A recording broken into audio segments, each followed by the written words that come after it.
Alinsunod sa anti-corruption campaign, patuloy na nagsasagawa ng aktual na inspeksyon si Bangsamoro Autonomous Region in Muslim Mindanao Chief Minister Abdul Rauf Sami Gambar Makakua sa mga regional projects sa rehiyon. Personal na pinangunahan ni Chief Minister Makakua ang inspeksyon sa 300 housing units ng Kapyanan Project sa Barangay Rebuken.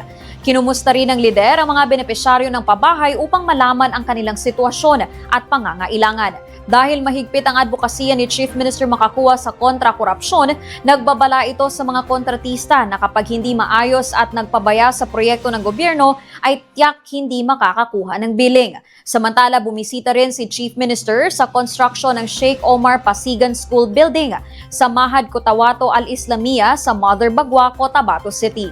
Ang paaralang ito ay humubog ng maraming ustads at ulama na ayon kay Chief Minister ay magsisilbing ilaw at gabay sa ating rehiyon. Naniniwala si Chief Minister Makakua na sa mas matatag na Bangsamoro agenda, ang pagtatayo ng mga paaralan ay hindi lamang pagtatayo ng mga gusali, kundi hinuhubog nito ang susunod na henerasyon ng Bangsamoro na may takot kay Allah Subhanahu wa Ta'ala at may malakas na pananampalataya.